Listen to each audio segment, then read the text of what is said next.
All right, so we're going to get started with chapter 2, A Strange Feeling. Better hurry, kids, Mama Green called from the kitchen. It's almost 8:30. Let's go, Slowpoke, Mark said to Henry. We don't want to be late. Just one more chocolate cookie, said Henry. He popped it into his mouth and, still chewing, went to his room to get his books. On the way to the front door, Henry went through the kitchen and gathered a handful of chocolate kisses to put into his pocket. He liked to have them handy to munch on at school.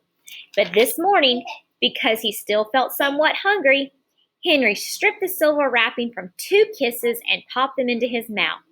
Then, after a quick kiss for Mama Green, a kiss that left a little bit of chocolate on her face, Henry, Elizabeth, and Mark headed out the door on the way to school. At the corner, Henry and Mark waved goodbye to their sister, who had to take a bus to get to her high school. The boys' school, PS 123, was just another block away. At the next corner, Mrs. McIntosh, the crossing guard, waved them across the street. The light is always green for the Greens, she said. It was her own little joke, and she said it just about every morning. This morning only Mark, who was extremely polite, smiled. Henry just didn't feel like smiling. In fact, he was beginning to feel a little strange.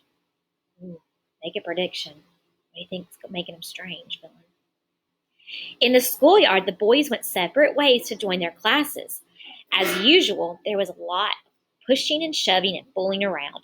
But Henry, who was always very good at things like knocking hats off boys' heads and making goofy faces at girls, was quiet. He didn't even say hi when Michael Burke, his best friend, came along. Well, what's the matter with you? Asked Michael, grinning. What do you mean, what's the matter? Henry said. Can't I just stand here? Do I have to carry on and behave like that? Okay, said Michael. You don't have to bite my head off. It's just that you're kind of different today.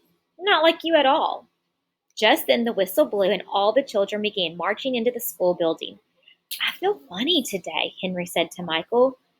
I have the feeling that something's going to happen, and I don't know what. That exact feeling that something was going to happen stayed with Henry all morning.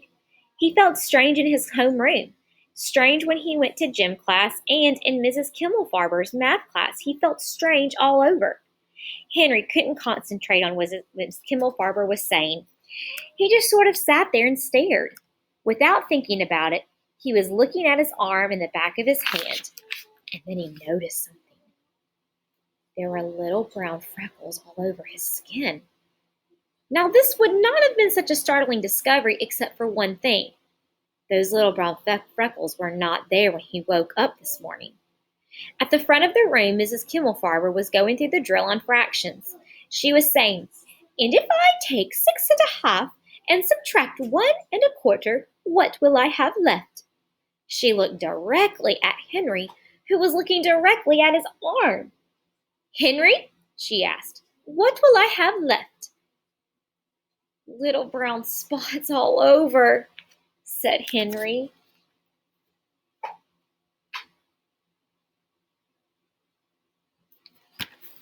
All right.